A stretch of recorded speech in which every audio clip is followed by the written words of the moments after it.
So, let's talk about Avatar The Last Airbender. The Netflix Avatar Last Airbender. A young boy known as the Avatar must master the 4 elemental powers to save the world and fights against an enemy bent on stopping him. I recently watched the cartoon not too long ago for the channel, and my review and all my thoughts on there are right up here. Make sure you go check that out. So I'm not going to call myself a fan. That's too strong of a word. I will say that I appreciate the series. I enjoyed it very much. All the hype that I heard about it, I agree. It's good. It's very, very cool. There's a lot of heavy things that I wasn't expecting. It's funny, and it definitely holds up today. Definitely watch that. With that still in my mind, it's very, very hard for me when it comes to adaptations of different things, of not comparing the two. I mean, you have to when it's such a direct adaptation. But is it such a direct adaptation? That's like my biggest problem with the Netflix Avatar show, is that it wasn't a direct adaptation. They did say going in they were going to remix it, and that's the best way I can explain as to what they did, is that they remixed the series. I think because of their remixing, it messes with the pacing so much. I do get it, because we get like the first episode is like the first 3-4 episodes. Yeah, because they don't go in order of that either. They have more like a general timeline than a specific order, because a lot of stuff that was in like episode like way down the line of the first book, I saw it in this episode and I was like, okay, makes sense. And it gives a little bit more of a clearer timeline. But that was the thing that I liked of what I saw of the cartoon, that you got some things right now, but then you got some things explained later that gave context to things you saw at the beginning. When you let things cook properly, it pays off later in the end, especially in the show, especially when it comes to like the character relationships with each other. Oh yeah. This felt super rushed. There was things that it felt like things were happening off screen. And we just have to like, okay, accept that thing happened. So their relationship is stronger because of that. So they didn't really show us much in terms of like relationships and other stuff, but they were also giving us backstory to other things a little bit too much, right? Kind of like, you know, you understand, right? This is what's happening. You get it, right? Yeah. Yes. Sure. Oh, yeah. I understand. And then the person would like tell you again, like, this is happening. Yeah. Show. I understand. Show. I understand. I understand what's going on, right? Yeah, they slapped you in the head with every piece of information. Yeah, but they also brought context and a little bit more contrast and other things. Like there's a part in the show where Iroh is talking to Aang in jail, and they kind of give a more backstory as to why they're all doing this. Which that motivation in the original show to me lacked a little bit. It just felt like, oh, we're the Fire Mission, we're evil, and we're going to take over. And in the show, Iroh like sits down with Aang for a second and basically explains why they feel that their way is the better way of doing things. And you're like, okay, that gave me a better insight in that. You had the context of the show, though. Because I saw the thing first, right? I'm going to say off the bat, it's not a bad show. Oh, no. But not by any stretch of the word. It's actually pretty good. I'm really curious to know what people who don't know anything about the show think. So if you're one of those, please feel free to tell us down in the comments. And if you're an OG fan, what do you thought about it too? Any and all, let us know in the comments. We love hearing from you guys. I'm very curious to know what a person who knows nothing about the Avatar series thinks about it. Avatar The Last Airbender, the cartoon series, was Netflix's most watched show of all time at one point when they originally put it into Netflix. Holy shit, are you serious? It was like a gigantic thing and people were watching. It was like #1 for a long time. So the fandom revolving Avatar: Last Bender, I underestimated, because like I said in the list video, growing up to me it was just whatever, right? It was just a goofy little cartoon. But you have to actually sit down, watch it, and I grew to appreciate it. So that makes sense to me now. But so that's the main reason why this show was even made in the first place, because of how popular it was in Netflix, and people still watch it to this day. Iroh. In this season, you see a lot of glimpses and a lot of mannerisms and behaviors that do hint to later parts of the story. And I'm like, damn, son. And those hit the feels really hard. Yeah, because we know where it's going and we know where the actor and the character needs to be. But I think this was a little bit more not so nuanced. Towards in the show, it was very, very, very small things, small lines, small somethings. But Also, we had a lot more time to develop the character. Yeah, there's 60 episodes to flesh out each character properly. And also we have to be fair. It's the first book, so we have to like give it a chance. We don't Iroh can't be Iroh in the first season. Like you have to give him some chance, which I get. Of course. But that's my point, that the show's pacing is not giving those characters time to cook and simmer properly.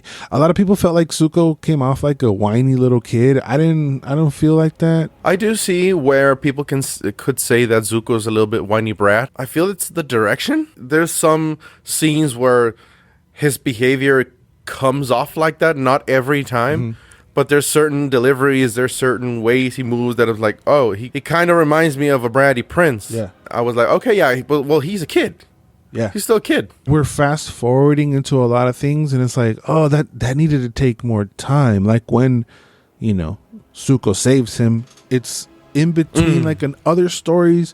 So they take bits and pieces of other episodes and they put them in other episodes scenarios. They did bring a couple stuff from the second season, which I did not like. Like what? A specific creature in the woods. That whole part I did not like because I preferred what they did in the show with it. That did piss me off. Just because what that episode actually leads to in the cartoon, which is when they take Appa away, right? Yep. Which is a huge emotional part in the series for me. Like, don't mess with the big fluffy animal. I'm gonna be pissed. Yeah. The bear and that spirit was kind of cool, but they kind of split it in a couple episodes. So again, the pacing is weird because you're telling this story of them in this different realm, and then he comes out of it, and then he does another mission while they're still over here. So it feels a little bit all over the place. They're grabbing multiple episodes and kind of splicing them together. They are ultimately telling the correct story, so you can't be like super mad at it. Yeah. But wait till you see the movie, son. That's why I'm like, okay, it could be worse without me seeing the movie, because I know the hate for the movie. Yep. But I feel like that's like a lot of problem that maybe the fans have, is that they weren't super faithful to it. And I get it, they want to do their own thing, but I just implore people, when you're going to change something that people love, make sure you're going to do something way better. And I don't feel like it was way better. It's still good. It's still a watchable show. I feel like the visuals look great. Oh, yeah. That is something I was not expecting to like that much, because you always imagine in the show what could happen in real life, right? And you see this, like, to me, this was a very good representation of what we see in the animated series. It might be too CGI for people. It might look too fake, but I think because you're adapting a cartoon in a weird way, for me, it works. Of course. And I mean, they're going to f up the water every time. Yeah. They never get the water right. You can't get fucking water right. Never seen better water since I've ever seen in Assassin's Creed 4 in my life. Yeah. I'm still searching for that magical water. But yeah, I know water is hard. Yeah, but even still, for example, the firebending, I loved. The airbending was, I think, the weirdest. Yeah, I saw a reel where people were dogging that, oh, they already got it wrong because Aang is flying without his glider. And I was like, okay, he does look a little weird when he's just floating and flying around without a glider, but I gotta give the show a little break. Oh, yeah. When I saw that, it took me to The Legend of Korra, which is a storyline where this is supposed to... Each bending has like a sub-bending categories. And the airbending has flying, which means that you've left everything behind and you transcend into a higher being or higher consciousness, and you can fly now. And I was like, okay, that makes no sense, but f*** it. That happens after, though. Oh, woo, way after. And Aang is not supposed to fly like that. I didn't bother, but I'm sure it bothered a lot of fans. I get it. I wasn't expecting it to be as gruesome because this is like a PG show. Oh, they were setting motherfuckers on fire, dog. Oh, dude, when you ask for extra crispy chicken, they deliver. And they show it. Just this guy just sets on fire. Like, whoa. They did say that they wanted to kind of approach or appeal to the Game of Thrones audience, and I understand that. No. That's not the audience, though. You quit trying to make your thing into something that it's not, because It doesn't need to be. Avatar: The Last Airbender can stand on its own 2 feet. You just have to adapt that. It has done for years and years by this point. It doesn't have to be Avatar. What if Avatar was like blank? It doesn't need to be. Avatar's its own thing. And I didn't think it was. This is somebody who thought that this was a stupid little show. And I'm like, no, I watched it. I was like, yo, this thing is fire. No pun intended. You know what? I wasn't expecting to see Azula lightning bend. I wasn't expecting to see Azula at all. They like fast forward the girls in there. Oh yeah. Again, I would have wished that they would have like saved her. There's no surprises.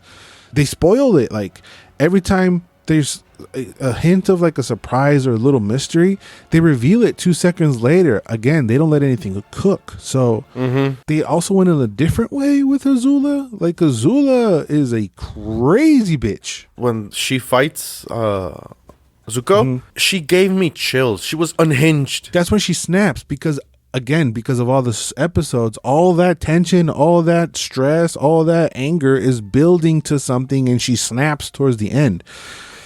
And here, she's like crying a lot. So again, they kind of broke one of the major rules, is show us why people are badass. Don't just tell us that they're badass. And they do it a little bit, but in my opinion, Azula didn't earn the Azula name in the show because she didn't do anything that you're like, yeah, she beat a guy, but big deal. And then the dad wants more from her and she's crying because it's like Azula would do some conniving shit, and I wanted more bitchery, but actually what I wanted is save her towards the end.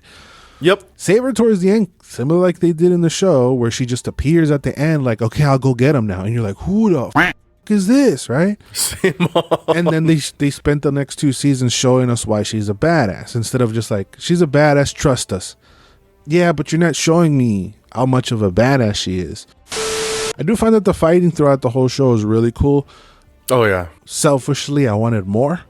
You know, I have made a note. I want more fighting because there is like a gap of a few episodes where there's no fighting and all. There's a lot of blah blah blah. That was just me being selfish because of the choreography, because the visuals, and because the fighting is just so fun. Yeah, it's pretty cool. And when you see the Agni Kai between Zuko and Ozai, I was like, oh my god, it's actually pretty dope. Yeah, and they made it more vicious. Yes. They almost damn near showed you what happened. You're like, whoa, damn. And when Daniel Day kinned his robes. Daddy Day Kim, man, that's... You can cut diamonds with that jaw. Jesus Christ.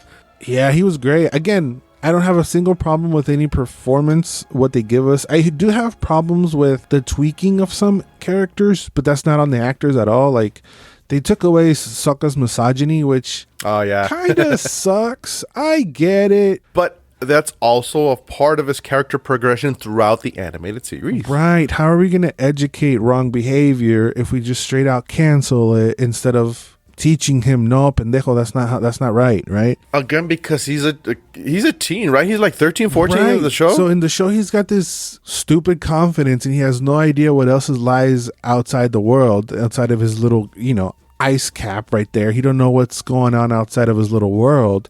So he sees these lady warriors and he's like, you're a girl. Like, it's all this, early 2000s bullshit. But like, the girls win still. I don't understand why they just take it away. They teach him and he grows and he becomes a better person because a female warrior kicked his ass and he learns from her. And it's just all this character stuff that becomes important for Sokka. They just like, no, that's a no, so we're gonna take it away. It's kind of like, you can show flaws in your characters as long as you like repair those flaws and those characters grow from the flaws, but they don't want to do that anymore. If those flaws persist, like for example in Azula, you get a payoff to those flaws being there. And they kind of flipped it on him too. Like, Suki was kind of like, you're the warrior, like you're the defender of your tribe. They flipped it on him. And Aang and Katara were kind of laughing at him. I wasn't a huge fan of that because he learns, but if there's nothing to learn, then he don't learn. His goofiness was also toned down a little bit. He provided the comedic relief for that first season. Yeah, because he's the only non-bender. Right, and here he's kind of tamed. I felt like. Yeah, I did feel that because I was thinking that in some scenes he was kind of goofy, but Normally, he was a goofball. The actor looks just like the cartoon, which is freaky to me. Oh, see? Even the underbite. Yeah, the whole thing, he looks just like, it's like they plucked the cartoon and made him a real person. Yeah. But the show as a whole, I feel like doesn't have that much giggly comedy fun times. It's very, very serious. Like Aang is just, you barely see him being a kid. When they're at that tribe and he's messing with the kids and chasing them, that's like the only moment you see him being a kid. You need some levity, man. I know it's a war, but we're dealing with kids at the same time. Even in Omashu, I remember the fight with Boomy in the animated series. Yeah, they changed that too. Yeah, it was, for the first part, it was very serious. And then when he knew he was Boomy, it was like, oh, and they started playing, they started giggling, they started doing a lot of stuff. And I was like, oh, well, what? But that's what I meant about like secrets. He found out he was Boomy really quick. Simon. There was no surprise. There was no secret. There was no lead up to, oh, Boomy, my friend. Like, it was kind of like really, really quick. He caught on. Oh, and the quick setup at the beginning, I was like, this feels so out of place here. Right, because it would make more sense for him to be just like the show. I don't know why they changed it. Be like, we're going to put you through a trial. And you got to get through the trial to see if you're guilty or not. And then he fights, which gives us much cooler fights. And then at the end, now you're going to fight me. And you have that whole thing. But Boomy was being all crazy. You didn't figure out if he was being crazy like that on purpose or not. It was very vague in this show, where it was very clear, cut, and dry in the cartoon. Like, I'm your friend. I've been messing with you this whole time. Like, oh, okay, Yeah, and you have that childishness with both of them, with Aang and with Boomy. It was different, but because the cartoon is better, it's hard to figure out if it was good or not. I guess if it was bad, we would have known. It's not bad. It's just different. I would have hated the series if I couldn't get the payoff of the Cabbage Man. Yeah. If they would have taken out the Cabbage Man, that would have been a huge... We would have rioted, probably. Yeah. My cabbages. I got scared with Momo a second. I thought they were going to do something. I was like, yo. Y'all better not... Y'all better leave that monkey lemur alone. What's wrong with you? I feel like the show missed some Momo and Appa moments, too. Yeah, because they don't feel like characters. They feel like they're just stuck to the guys. Yeah, they feel like instruments instead of like a part of the family and part of the crew. Yeah, and it was missing that. Although we had a little bit, some moments with Momo and Sokka. I don't know how I feel about Katara. I think she was just kind of there. Yep. Where she was like, I'm my own master. I'm like, well, no, you're not, because you can't. You suck, right? Yep. And just because you decide to be your master now you can go toe-to-toe against Zuko, who's been training with a real master for years. That annoyed me. Because that doesn't happen in the show. She actually takes some classes. Like, again, everything happens so fast. If they would have been like, okay, we're gonna stay here with this water tribe and we're gonna study a little bit and figure stuff out. Okay, then I can see Katara go toe to toe with Zuko. But it was just like, no, I don't need a master. I'm my own master, and I win. But why though? That's not how it works. Yeah, you didn't know how to do water 2 seconds ago. Also, we were missing the whole Aang and Katara training with the scroll. That's as I remember, that was like a big part of their bonding through the adventure. Aang don't do no water bending at all. And to be fair, I remember that he doesn't do much water bending towards the end of the first book. Yep. But he still does some with Katara, and Katara gets kind of jealous of how fast he's picking it up, and that's a strain in their relationship. They didn't do much again for the relationship aspect between Aang and Katara. There's like no little kid crushes or nothing. It's just like strictly business, and then it's just like, they're my family. I'm like, but you haven't really showed us that you guys are family, really. They went so far as to taking out like a pivotal love part between them in the caves and switching the character completely, and I was like, well, so then Aang is not going to end up with Katara. Or they did that because they feel it's weird for us to be like paying attention to like a kid relation, or they're too young. I don't understand the removal of the crush of the love between Aang and Katara. Yeah, and it's weird because at the end, even in way in the future in Korra, Aang and her have kids. It's a will they or won't they kind of thing. Yeah, and during the series, yes. Because there's moments, like when Jet comes into the picture. Aang is jealous. Oh yeah. You know, hopefully they don't get rid of her. But when Toph comes in, you know, Katara gets jealous. So there's jealousy that plays into how they respond to certain scenarios, how they do certain things. Oh, I love Toph. Toph is probably the best character in the show. So if they get rid of her, I think beside the Cabbage Man, I think we're gonna riot for Toph too. Oh yeah, and you know what? If they do later in the show the bloodbending thing, I hope they do maintain that horror aspect to it. That was like scary. Yeah, that chilled me, like to the bone. Well, yeah, because she's like, it's like the evil aspect of waterbending. Yeah, they're in prison. That old crazy lady's teaching them some. Oh damn. Yeah, it was scary. So hopefully they keep that. I have to say that by the end, I had to go and watch the last episode of the first book of Avatar, because when Aang fuses with the fishy, yeah, I was like, does this happen? And I watched the episode and I was like, oh yeah, it does happen. It happens, but I don't remember them like hitting us over the head that he's lost and we're never going to see him again kind of thing. Oh no, that doesn't happen. It's just like, well, I got to do it because it's my job, because I'm the Avatar. Yeah, and he comes back. There wasn't any like, he's gone. He's gone. We lost him forever. We got to beg him to come back kind of thing. Mm-hmm. And I think that ruins the sacrifice. Right, because the sacrifice was more emotional, but again, because they didn't spend any time in like nurturing the relationship between Sokka and the queen, the princess, it didn't hit as hard. That predator princess got in. The predator princess. I don't know why I was expecting the intro to happen every single time.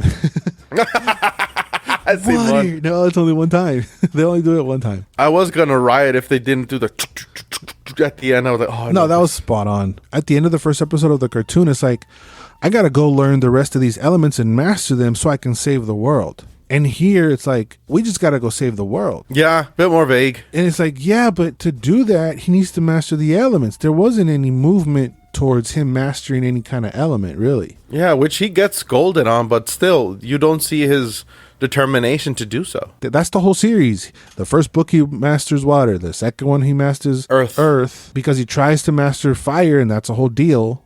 Mm-hmm. All right, we got all the elements. It doesn't feel like that. It's just like, I have to save the world. I have to be the Avatar, and I have to be better so I can save the world. So that motivation was kind of missing. Again, we said this with Percy Jackson. It's weird when we want more episodes, but this would have benefited from another couple of episodes. Yeah, this is stretch a little bit more so you can give us more time to, like you said, cook a little bit more of the moments we have. Things needed to be fleshed out a little bit better. I think that the only relationship that they hit on perfectly so far was Uncle Iroh and Zuko. Yep. That's the only one really. Well, I guess between Master Ozai and Zuko as well, because that's a whole thing. We understand why that is. Mm-hmm. But out of the main character relationships, that's really the only one. Yeah, I have nothing to say about that relationship depiction. But I still think it's a good show. I'm really curious to see what you think. If you weren't an Avatar fan and you checked it out, let us know what your thoughts down in the comments below. As nerds, I feel like we struggle with change. Yeah, a little bit. It's part of the tism. That's how we want it. And if it's not like that, we don't like it. But I think I did like it. It was just that the comparisons, it's hard to not compare, that they're so blatant that it took me a minute to like, okay, wait. The changes weren't for better, but they also weren't for worse. They're just different. And I'm curious to see where they're going with it next. I can see the show going 3 seasons. Yeah. Let us know your thoughts down in the comments down below. Don't forget to like, comment, subscribe. Remember to always and forever, you do. Bye. Water. Earth. Fire. Fire.